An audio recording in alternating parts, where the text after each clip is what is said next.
The morning sun cast long shadows across the parking lot of Roosevelt Middle School as yellow buses lined up one after another, dropping off hundreds of chattering students. It was the first Tuesday of October, which meant one thing: monthly Assembly Day. Students dragged their backpacks through the hallways with a mix of excitement and dread. Some looked forward to missing regular classes, while others groaned about sitting still for an hour, listening to yet another boring presentation. 12-year-old Jake Rodriguez shuffled into the gymnasium alongside his classmates, his sneakers squeaking against the polished floor.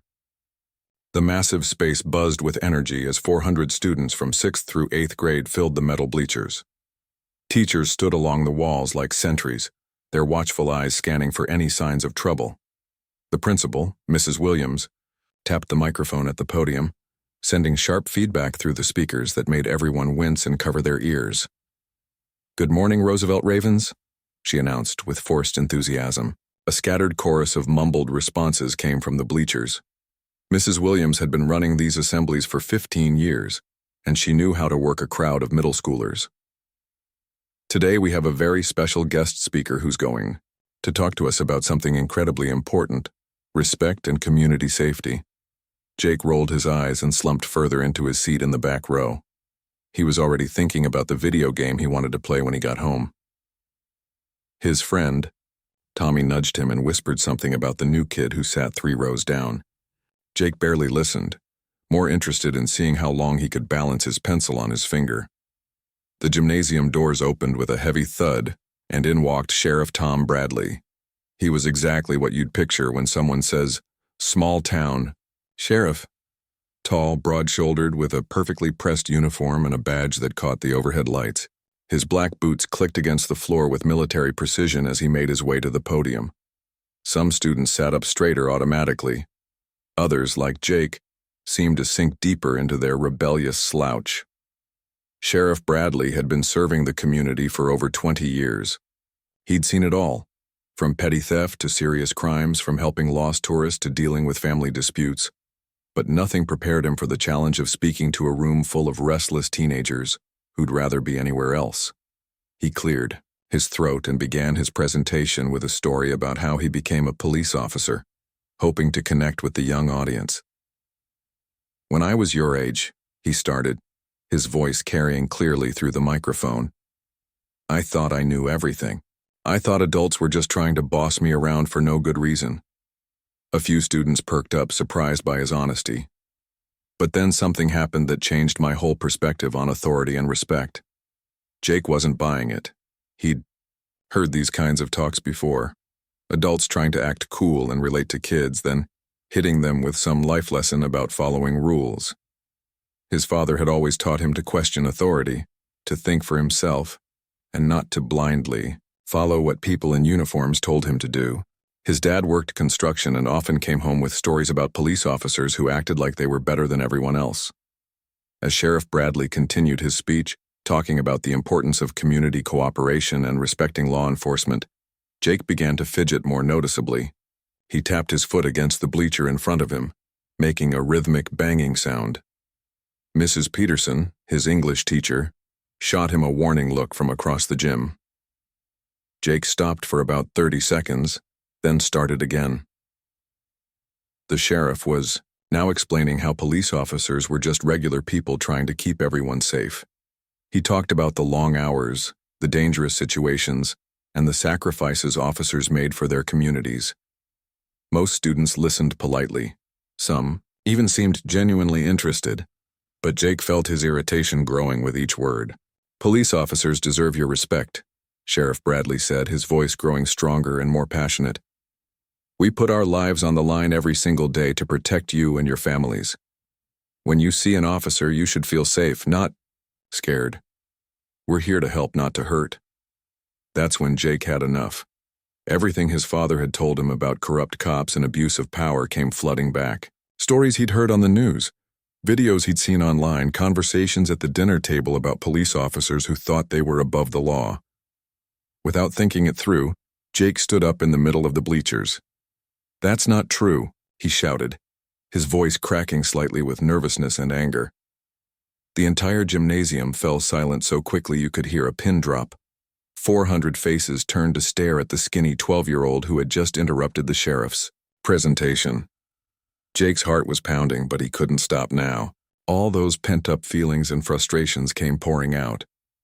My dad says you guys think you're so tough with your badges and guns, but you're just bullies in uniforms. You pull people over for no reason and act like you own the whole town. The silence was deafening. Teachers looked at each other with wide eyes, unsure of how to handle this unprecedented situation. Mrs. Williams gripped her clipboard so tightly her knuckles turned white. Some students gasped, others pulled out their phones instinctively, though they weren't sure if they should record what was happening. Sheriff Bradley's face began to change color, starting with a slight pink tint that gradually deepened to red. His jaw clenched tightly, and his hands curled into fists at his sides. He'd dealt with drunk adults hurling insults at him, angry drivers cursing during traffic stops, and even hostile suspects resisting arrest. But somehow, being disrespected by a child in front of hundreds of people felt different. It felt personal. "Son," Sheriff Bradley said slowly, his voice barely controlled, "I think you need to sit down and show some respect." But Jake was on a roll now, fueled by adrenaline and righteous anger. "Respect? Why should I respect someone who thinks they can boss everyone around? You're not my boss. You're not anyone's boss. You just think you are because you have a uniform." The tension in the room was thick enough to cut with a knife. Students shifted uncomfortably in their seats, sensing that something very bad was about to happen. Teachers began moving closer, ready to intervene if necessary. Principal Williams started walking toward the microphone, hoping to regain control of the situation before it spiraled completely out of hand. Sheriff Bradley took a deep breath, trying to remember his training about de-escalating situations. But standing there in front of hundreds of kids having his authority challenged so publicly and disrespectfully, something inside him snapped. This wasn't just about one mouthy kid anymore. This was about respect for law enforcement, about the example being set for all these impressionable young minds. The sheriff stepped away from the podium and began walking toward the bleachers. His boots echoed loudly in the silent gymnasium as he made his way toward Jake, who suddenly realized that maybe he'd gone too far. The boy's bravado began to crumble as the uniformed officer approached, but it was too late to take back his words or sit down quietly. What happened next would change everything for everyone in that gymnasium, setting in motion a series of events that nobody could have predicted when they woke up that Tuesday morning. The sound of Sheriff Bradley's boots hitting the gymnasium floor seemed to echo forever in the deadly silence. Each step was deliberate, measured, like a countdown to something nobody wanted to see happen. Jake watched from his spot in the bleachers as the tall officer moved closer, and for the first time since standing up, he felt real fear creeping into his chest. The other students around Jake seemed to melt away, sliding down in their seats or leaning away from him as if his rebellion might be contagious. His best friend Tommy, who usually backed him up in everything, suddenly found his shoelaces very interesting. The kid sitting next to him actually scooted 3 feet away, leaving Jake completely isolated on that section of the bleacher. Mrs. Peterson, Jake's English teacher, took a step forward from her position along the wall. She'd taught middle school for 12 years and had seen plenty of confrontations between students and authority figures. But this felt different. The air itself seemed charged with tension, like the moments before a thunderstorm breaks. She wanted to intervene, to step between the sheriff and her student, but something about the officer's demeanor made her hesitate. Sheriff Bradley was remembering every difficult moment of his 20-year career. The drunk driver who'd called him names he couldn't repeat. The domestic violence call where the husband had threatened to sue him for doing his job. The teenager who'd thrown a beer bottle at his patrol car last summer. All those moments when he'd kept his cool, stayed professional, followed protocol. But this was different. This wasn't some criminal or troublemaker on the street. This was a child in a school, disrespecting everything he stood for in front of hundreds of other children. Jake could see the sheriff getting closer and felt his mouth go dry. Part of him wanted to apologize, to sit down and pretend this whole thing never happened. But another part of him, the part that sounded like his father's voice, told him to stand his ground. Don't let anyone push you around, son. His dad always said. Stand up for what you believe in even when it's hard. The gymnasium was so quiet that people could hear their own heartbeats. 400 students held their breath collectively, sensing that they were about to witness something they'd never forget. Some of the 8th graders in the front rows turned around to get a better view, their eyes wide with a mixture of excitement and horror. Principal Williams moved faster now toward the center of the gym, her heels clicking rapidly against the floor. She'd been running this school for 8 years and had never had a situation spiral this far out of control. Her mind raced through protocols and procedures, trying to remember the exact steps for de-escalating a confrontation between a student and a law enforcement officer. But the training manuals never covered a scenario quite like this. Sheriff Bradley, she called out, her voice carrying across the gymnasium. Perhaps we should handle this in my office. Her words hung in the air, but the sheriff didn't seem to hear them. His focus was entirely on the boy who'd challenged his authority so publicly. Jake's legs felt shaky beneath him, but he remained standing. He could feel hundreds of eyes boring into him from every direction. Some students looked scared, others excited, a few seemed to be silently cheering him on. But most just looked shocked that anyone would dare speak to a police officer that way, especially in front of so many witnesses. The sheriff reached the base of the bleachers and looked up at Jake. The height difference made the boy seem even smaller and younger than his 12 years. For a moment, Sheriff Bradley's training kicked in, and he remembered all the workshops about working with youth, about understanding adolescent behavior, about being a positive role model in the community. Son, he said, his voice tight but controlled, I need you to apologize to everyone here and sit down right now.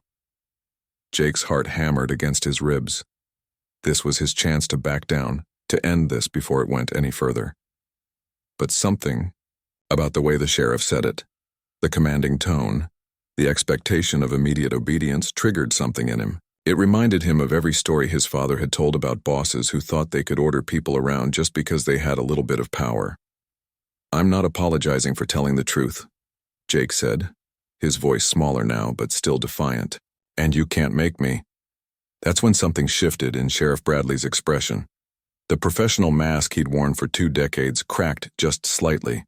He'd spent years building respect in this community, years proving himself as a fair and honest officer. And now this kid was undermining all of that in front of hundreds of future voters, future citizens, future people he'd need to work with and protect. The sheriff climbed up 3 rows of bleachers, moving closer to Jake. Teachers around the gymnasium, tensed, ready to act but unsure what action to take. Mrs. Peterson took another step forward, her protective instincts warring with her uncertainty about interfering with a law enforcement officer.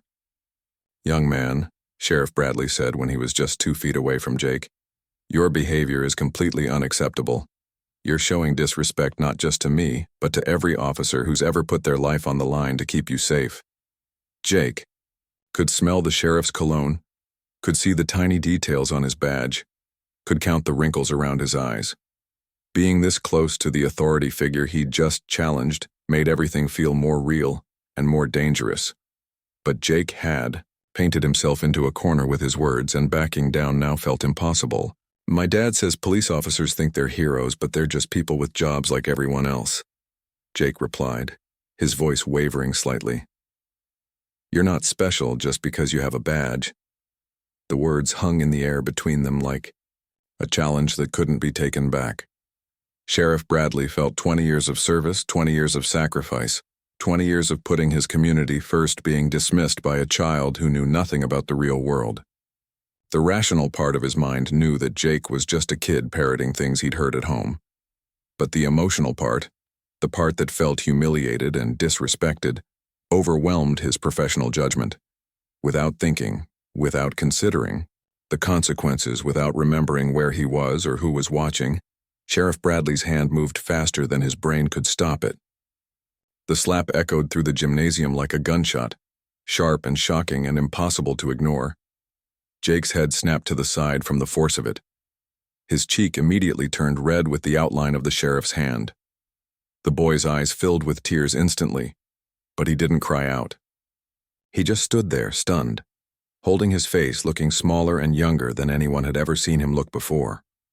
The silence that followed was different from before. This wasn't the tense quiet of anticipation.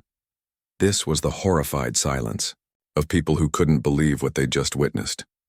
400 students sat frozen, their mouths hanging open, their phones forgotten in their hands. Teachers gasped audibly. Principal Williams stopped moving entirely, her face pale with shock.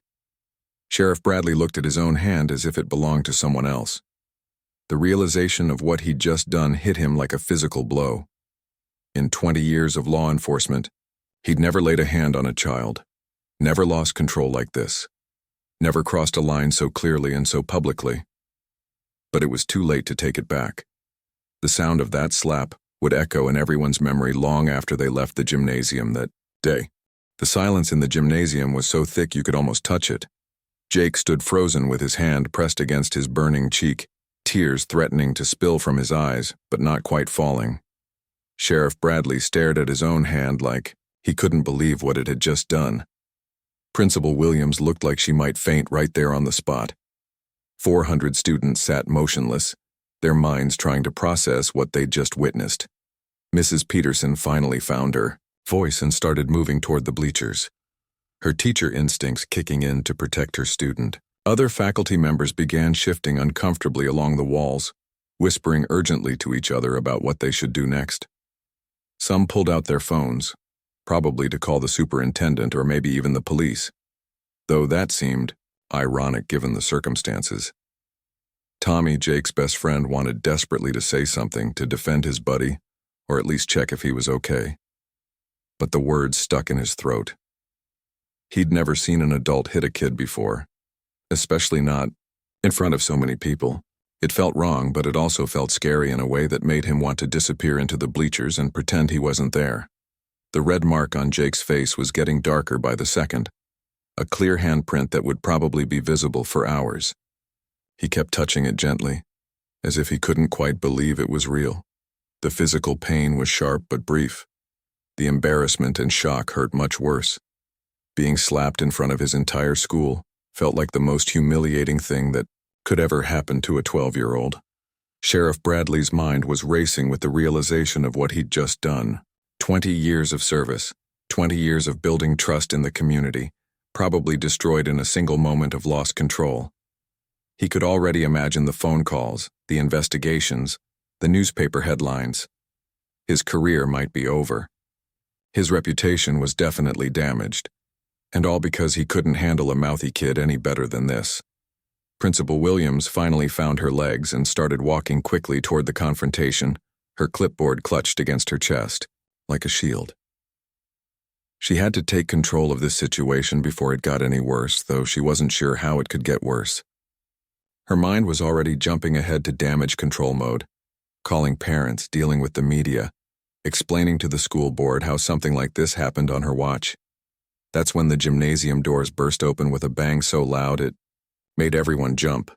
The heavy metal doors swung wide, and 3 men in dark suits strode into the gymnasium with the kind of confidence that only comes from real authority.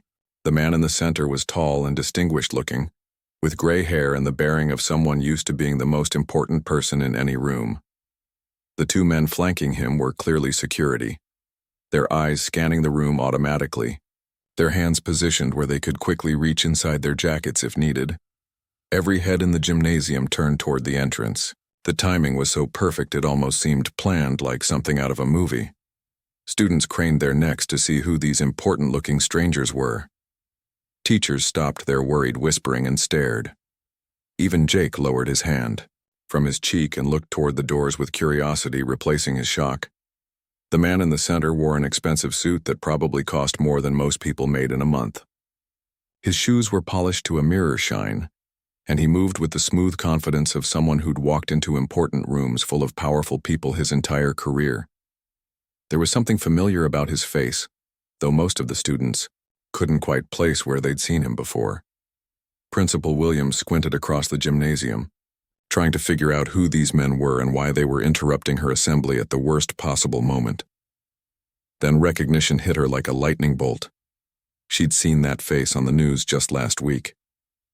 It was Secretary of Defense James, Harrison, one of the most powerful people in the entire country. But what was he doing here? The original plan had been for him to visit next week to tour their junior ROTC program and maybe speak to a small group of students interested in military careers. There had been weeks of preparation, security checks, and coordination with federal agencies. This was supposed to be a surprise visit, but it was scheduled for next Tuesday, not today. Secretary Harrison walked into the center of the gymnasium with measured steps, his security detail maintaining perfect formation around him. His eyes took in the scene quickly. The upset boy holding his face, the sheriff standing in the bleachers looking guilty and confused, the principal frozen halfway across the floor, and hundreds of students staring in stunned silence. Instead of showing shock or disapproval at what he'd obviously witnessed, something unexpected happened. Secretary Harrison began to clap. It started slowly, deliberately, each clap echoing through the silent gymnasium like individual thunderclaps. His face showed what looked almost like approval, maybe even admiration. The applause was so unexpected, so completely opposite of what everyone expected, that it took several seconds for people to process what was happening. Students looked at each other with confusion written all over their faces. Teachers exchanged bewildered glances. Sheriff Bradley's mouth fell open as he stared at the most powerful military official in the country, apparently applauding his loss of control. Jake was the most confused of all. One minute he was dealing with the aftermath of being slapped by a police officer, and the next minute some important-looking stranger was clapping about it. His young mind couldn't make sense of what was happening. Was this good? Was this bad? Was he in more trouble now, or less? Secretary Harrison's applause continued for what felt like forever, but was probably only about 30 seconds. The sound filled the entire gymnasium, bouncing off the walls and creating an almost surreal atmosphere. Some students started looking around nervously, wondering if they should clap too, though none of them understood what they'd be applauding for. Principal Williams finally found her voice, though it came out as more of a squeak than her usual authoritative tone. Secretary Harrison? Sir, we weren't expecting you until next week. I'm sorry, but we're having a bit of a situation here, and perhaps it would be better if... The secretary held up one hand to stop her mid-sentence, never breaking his slow, deliberate applause. His eyes stayed focused on the scene in the bleachers where Jake and Sheriff Bradley stood frozen in their uncomfortable tableau. There was something in his expression that suggested he'd been watching for longer than anyone realized, that he'd seen more of what happened than just the aftermath. The security agents flanking him remained perfectly still and professional, their trained eyes continuously scanning the room for potential threats. But even they seemed slightly puzzled by their boss's reaction to what they'd witnessed. This wasn't typical protocol for handling a situation involving law enforcement, and a minor. As Secretary Harrison's applause finally began to slow, students started whispering to each other in hushed, confused tones. Some recognized him from news broadcasts and were trying to explain to their friends who he was. Others were more focused on trying to figure out why such an important person would be clapping about their classmate getting slapped by a police officer. Jake kept touching his still stinging cheek, looking back and forth between the sheriff who'd hit him and the powerful stranger who seemed to approve of it. Nothing about this day made sense anymore.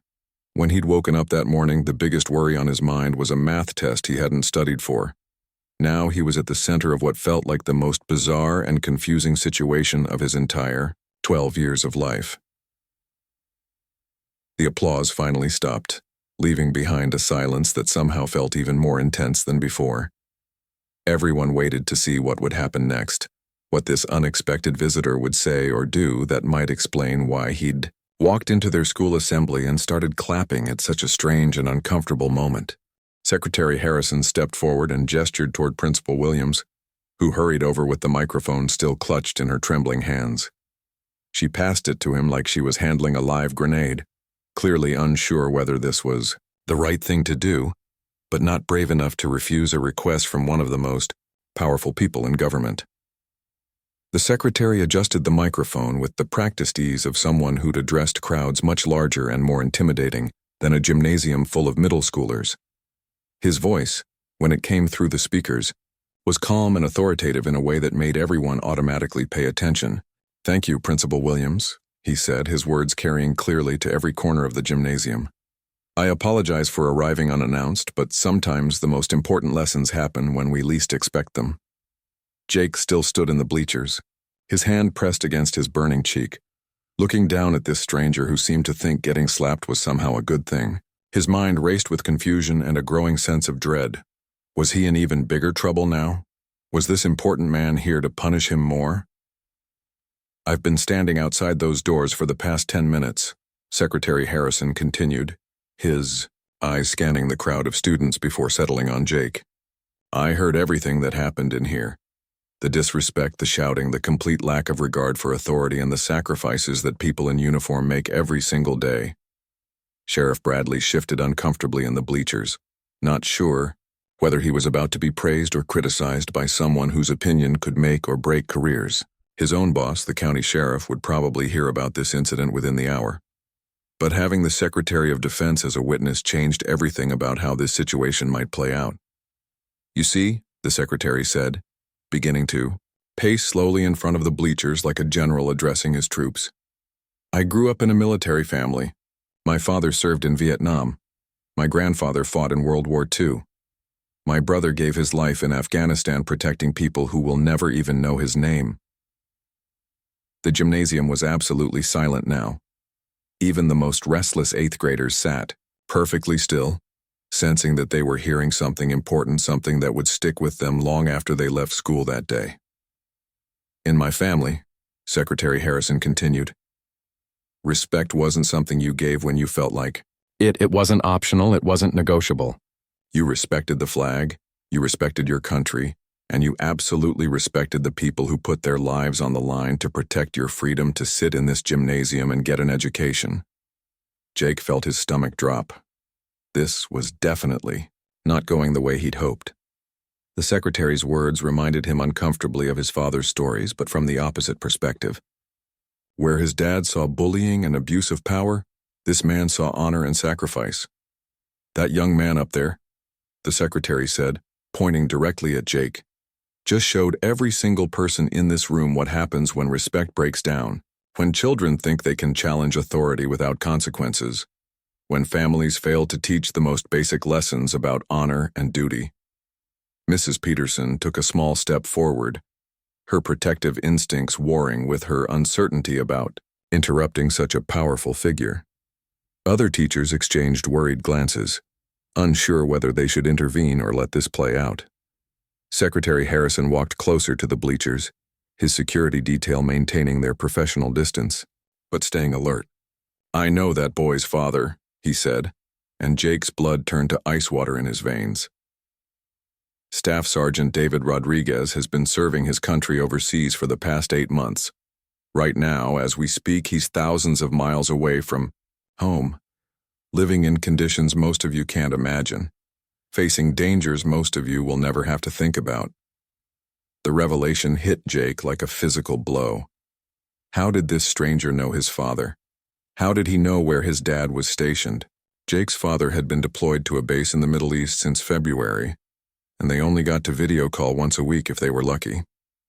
"Sergeant Rodriguez is the kind of soldier we build our military around," the secretary continued. "Brave, dedicated, willing to sacrifice everything for his country and his family. He's over there right now, probably thinking about his son back home, hoping that boy is making him proud, hoping that boy is learning the values of respect and honor that make America strong."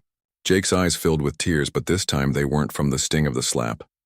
They were from shame and confusion and the sudden realization that his actions here might somehow get back to his father. His dad had always been his hero, and the thought of disappointing him felt worse than any physical punishment. "What that boy just demonstrated," Secretary Harrison said, his voice growing stronger, "was the exact opposite of everything his father is fighting for: disrespect for authority, contempt for law enforcement, a complete failure to understand that freedom comes with responsibility." Sheriff Bradley began to understand what was happening. This wasn't just about his momentary loss of control. This was about something much bigger, about respect, about authority, about the kind of citizens these kids would grow up to become. Now, I'm not saying Sheriff Bradley handled this situation perfectly. the secretary continued, and the sheriff's heart skipped a beat. Physical discipline in schools went out of fashion decades ago, and for good reasons. But sometimes when words fail, when respect breaks down completely, sometimes shock treatment is the only way to get through to someone. Students throughout the gymnasium sat with their mouths hanging open. This was unlike any assembly they'd ever attended. Usually these events were about following school rules or being nice to each other. Nobody had ever talked to them about military service, about sacrifice, about the bigger picture of what it meant to be an American citizen. "That slap," Secretary Harrison said, and Jake touched his cheek again involuntarily. Wasn't about anger or punishment. It was about consequences. It was about learning that actions have results. It was about understanding that when you disrespect the people who protect you, there are real-world implications.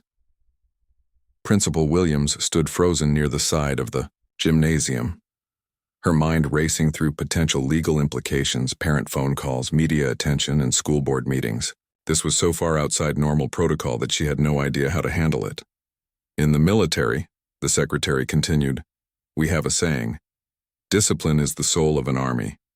Without discipline, without respect for authority, without understanding that some things are bigger than our individual feelings and opinions, everything falls apart." He walked closer to Jake now, close enough that the boy could see the medals and ribbons on his chest, close enough to see the lines around his eyes that came from years of making life and death decisions. "Young man," he said, looking directly at Jake, "your father is serving his country right now because he believes in something bigger than himself. He believes in protecting people like you, even when people like you don't appreciate the sacrifice, even when people like you think respect is optional."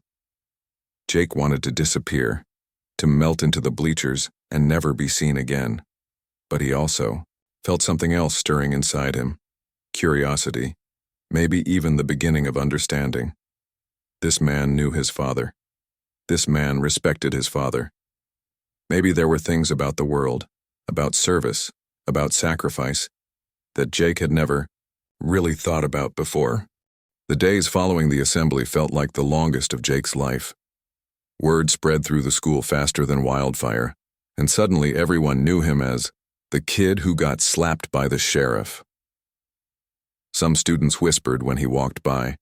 Others stared openly, and a few even asked for selfies like he was some kind of celebrity. But Jake didn't feel famous. He felt confused, embarrassed, and completely lost. The red mark on his cheek faded after 2 days, but the memory of that moment stayed fresh in his mind. Every time he closed his eyes, he could hear the sound of Secretary Harrison's applause, echoing through the gymnasium. The man's words about his father kept playing over and over in his head like a song he couldn't turn off. His mother had been called to the school that same afternoon. Jake expected her to be furious about the slap, to demand answers and threaten lawsuits like some parents did. Instead, she sat quietly in Principal Williams' office while the whole situation was explained to her. When they got home, she didn't yell or punish him. She just looked sad and disappointed, which somehow felt much worse than anger would have. "Your father is going to be so hurt when he hears about this," she said softly that evening as they sat at the dinner table. "He talks about you all the time over there. Tells his buddies how proud he is of his son back home, how you're going to grow up to be a good man who respects others and serves his community." Those words hit Jake harder than the slap had. He'd always wanted to make his father proud, but he'd never really thought about what that meant beyond getting good grades and staying out of serious trouble.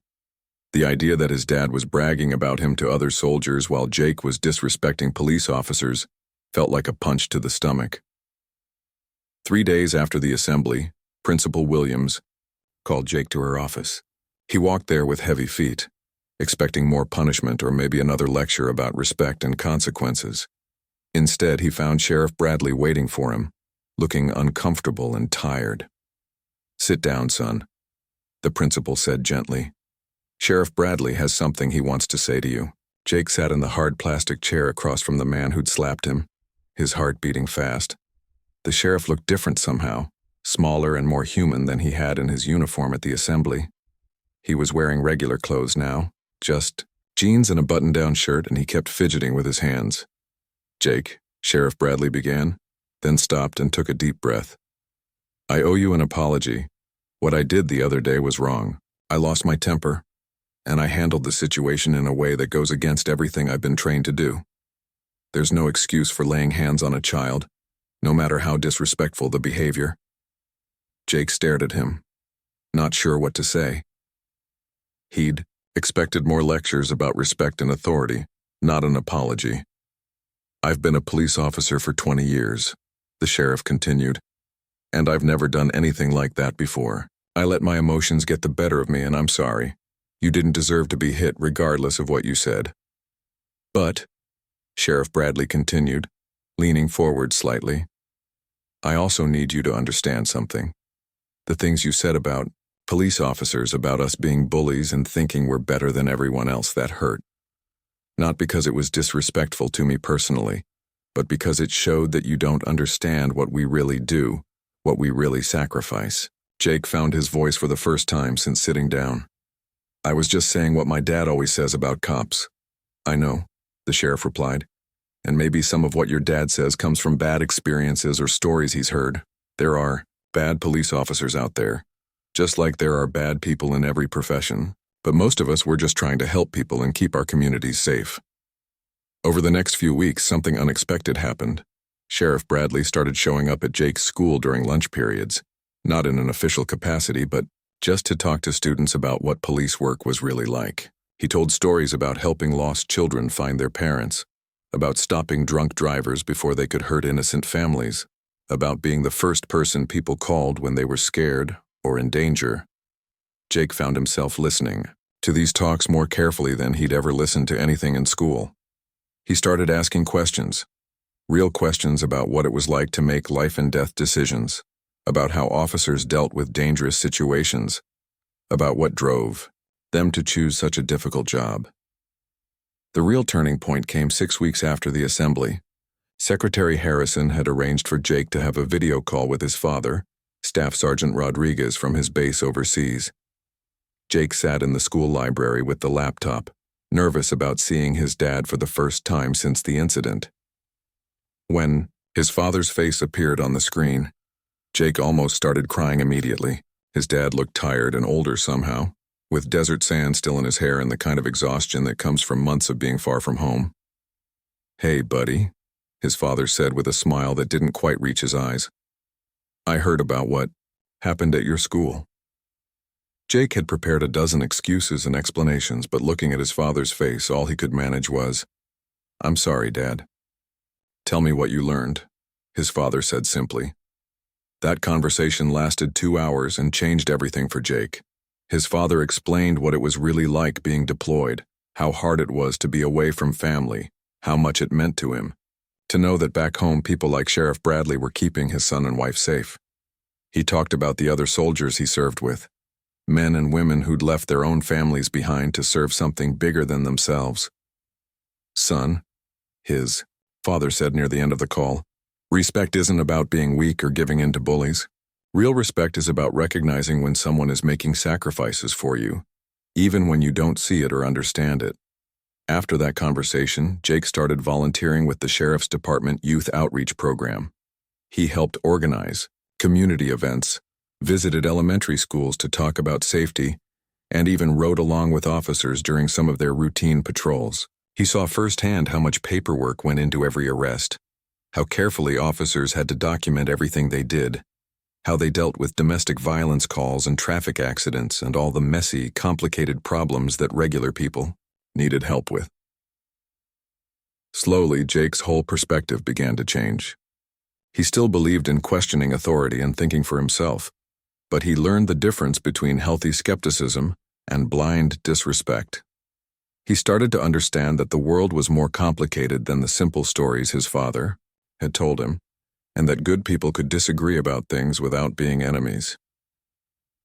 3 years later, Jake stood at the same podium in the same gymnasium where everything had started. He was 15 now, taller and more confident, wearing the uniform of the school's junior ROTC program. The monthly assembly was his idea, a chance to talk to younger students about respect, service, and the lessons he'd learned the hard way. 3 years ago, he began, looking out at the sea of faces that reminded him of his own confused 12-year-old self. I stood in those bleachers and made the biggest mistake of my life. I disrespected a police officer in front of all of you, and I learned some hard lessons about consequences and respect. In the audience, Sheriff Bradley sat next to Secretary Harrison, both men watching with pride as the boy they'd helped guide through one of the most difficult moments of his life shared his story with a new generation of students. I'm not saying what happened that day was right, Jake continued. Adults shouldn't hit kids even when those kids are being disrespectful.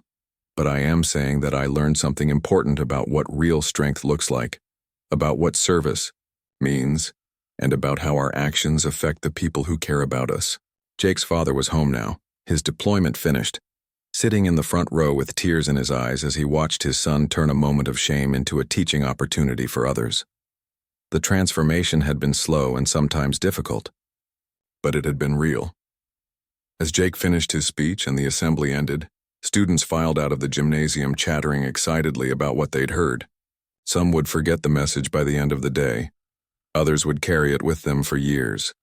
But all of them had seen proof that people can change, that mistakes don't have to define us, and that sometimes the most painful lessons turn out to be the most valuable ones.